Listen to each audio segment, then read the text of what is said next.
Paul Chek. Welcome back to my video blog, and this is part 3 of my mini-series on coffee and espresso, one of my dangerous love affairs. So, I first talked to you about the pros and cons of coffee, and I invited you into my kitchen and showed you how to make liquid love, and it has to be handled like love, carefully.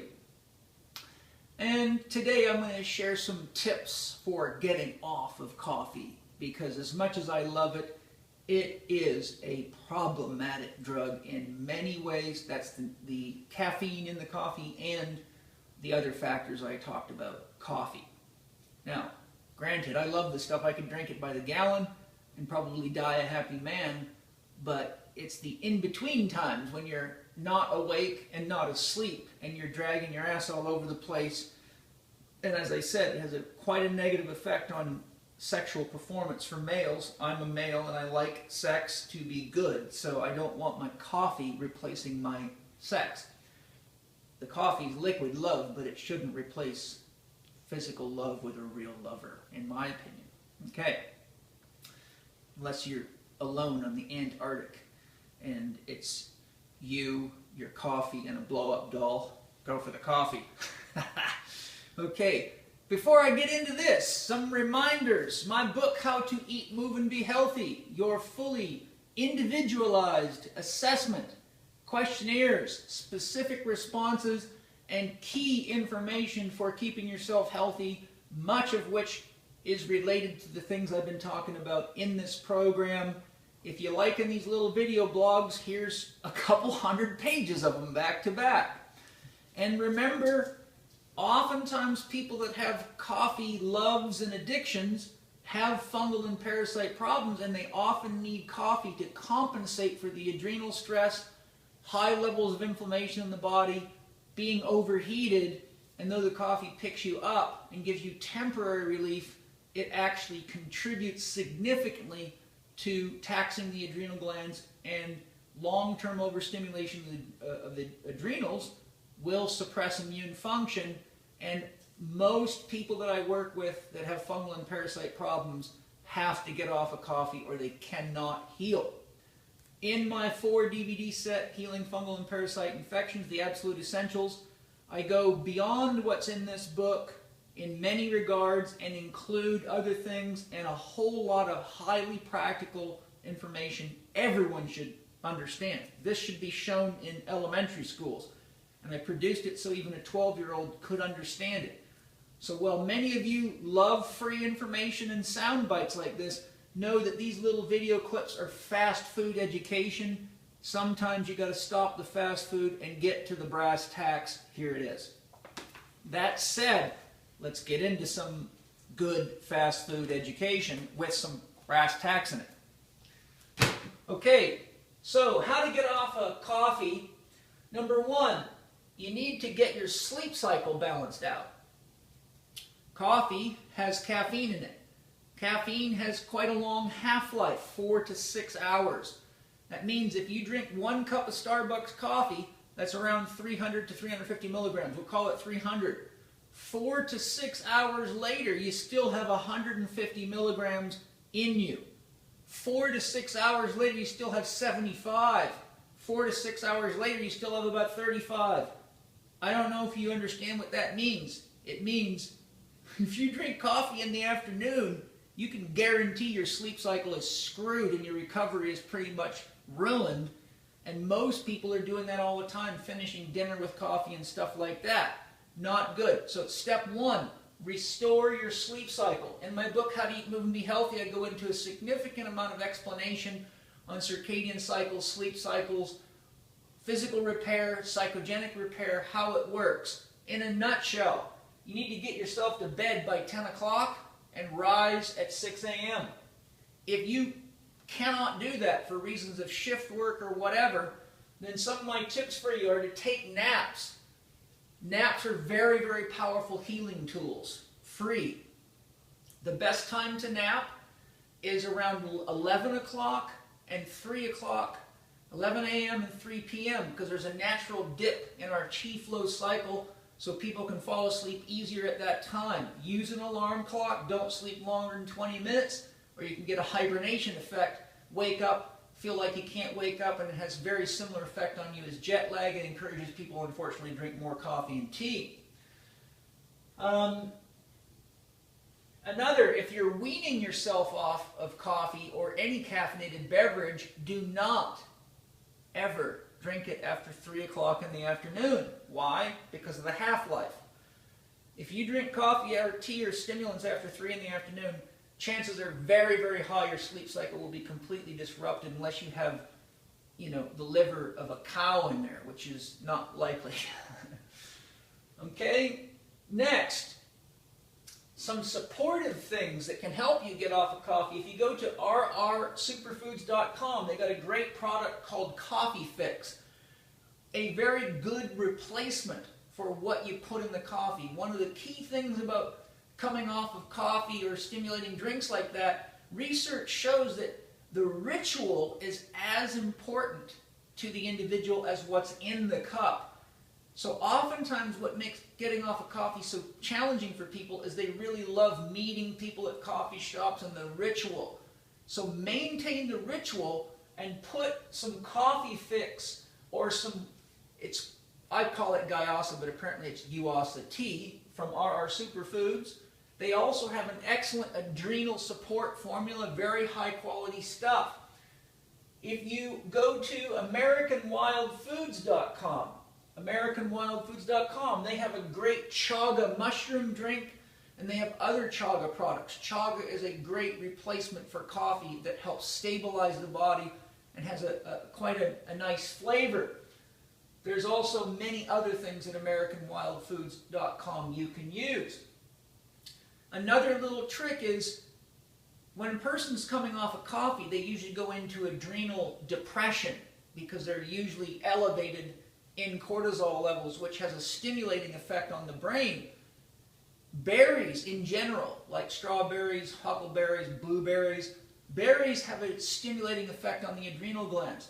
So if your body can handle it and you're not on an antifungal diet, it's probably a good idea to increase the amount of berries you're eating in your diet around the period of time that you would normally drink your coffee. And that can pick you up naturally, and it's a lot easier to get off of berries than coffee. Okay? Next, aerobic exercise is a very potent elevator of glucocorticoids or stress hormones. So you can use aerobic exercise to help you get off of coffee easier. The key thing to do is identify what time of day you usually feel like, if I don't have a cup of coffee right now, I'm going to fall asleep. That's the time you want to go and do some kind of steady state aerobics at a low intensity. You should be able to pass the talk test, which means you should be able to carry on a conversation, or for those of you with heart rate monitors, you need to exercise somewhere between about 20 and 40 minutes at 70% maximum heart rate or less. Never over that. Nice steady state aerobics. That will elevate your glucocorticoid levels and often completely negates the sense of I need a cup of coffee. So explore that. Natural, easy to do. Okay? Next, drip coffee should be converted into an Americano, I talked about in the previous blog. Drip coffee carries a lot more caffeine in it because of the exposure to the water being a longer time. So by using a shot of espresso in a cup and just adding hot water, you're decreasing the amount of caffeine, but you're often getting a richer, more flavorful cup of coffee than you were before. So it's a nice little step in the right direction. Just be careful not to keep jacking it up with 4 shots of espresso and calling it an Americano, because really that's just a watered down lightning bolt. Okay? Eat dark roast beans. That's one of my Paul Chek tricks, just like the butter, man, and all those oils. I love to invent. So what you want to do is, if you want to get off of coffee quickly, oftentimes this is all you need to do. I've done this with many people successfully. Get the darkest roasted beans you can, like French roast, because the darker the roast is, one, the better they taste in your mouth to chew them. Two, the more caramelization you get, so it brings the sugars up, which makes them more palatable. Take a dozen coffee beans, put them in your pocket. At the time you normally have your coffees, take 3 beans, chew them slowly and suck them, and do your best not to swallow. Keep chewing, sucking until you have a liquid mush in your mouth, and then when there's nothing left to chew, chase it with a little water. That'll put a slow drip of caffeine, a homeopathic dose, into your body, and I found as little as 3 beans and seldom more than a dozen beans does it take to wipe out withdrawal symptoms, and it's a fast, easy way to get off of coffee, which you can use by itself or in combination with these other techniques, depending on how addicted you are. Once you take your 3 beans, if you start getting withdrawal symptoms, take another 3. That'll hold you over for a little while. Go like that throughout the day. I estimate that a shot of espresso is probably made from about 100 beans, roughly. So if you're down to 12 beans and you can knock the symptoms out, you're getting a nice low dose, and those grounds sit in your gut and release homeopathic doses for hours. Okay? Use yerba mate and green tea as substitutes, but remember, even green tea's got a fair dose of caffeine in it, and you can get addicted to green tea. You can be addicted to tea and coffee at the same time because of the different chemicals in them. I've seen that happen plenty of times. Then you have to withdraw from 2 things. You can withdraw from coffee, but still be addicted to green teas, black teas, white teas. So be careful about playing little games in your head. Oh, I can have this because I'm not having that, because ultimately you could get double screwed. Okay? I find yerba mate to be far less of an issue with any kind of addiction, far smoother of an experience, and easier to get off. Also, one of the things I find even better than the teas is fresh squeezed juice, especially if you put some of the more stimulating things like ginger, garlic, any of the vegetables or fruits that have, like I said earlier, berries can be fresh squeezed. Some of the roots have a lot of sugar in them. Now obviously you've got to be careful if you have a fungal infection. My point is, though, fresh squeezed juices can be quite stimulating, quite clearing to the head, and quite energizing. So if you want to cut back on your coffee, start with a fresh squeezed juice, wait and see how you feel. If you really need the coffee because your head's going to crash, take some, but only drink as much as you need. One of the things you can do is put lots of fat, like I showed, and just use a spoon. Take it in like a food as opposed to a coffee, and stop when you feel you don't need anymore. Okay? Next, breathing and working in.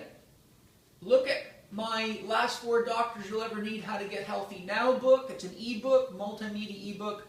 Teach you how to breathe properly. If your breathing's not right, you're probably going to be much more likely to want to be on coffee and have a harder time getting off, because you're going to have a significant energetic deficiency from poor breathing mechanics and poor respiratory exchange.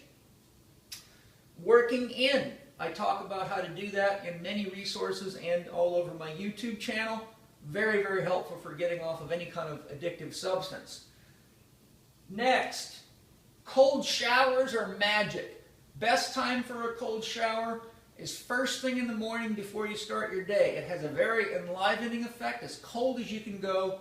Ideally, work yourself up to 3 minutes in the beginning and progress up to 6 to 10 minutes to get maximum effect. Also, for you guys that are suffering from poor sexual performance from drinking too much coffee and working too much and thinking too much, cold showers are magic for your sexual performance.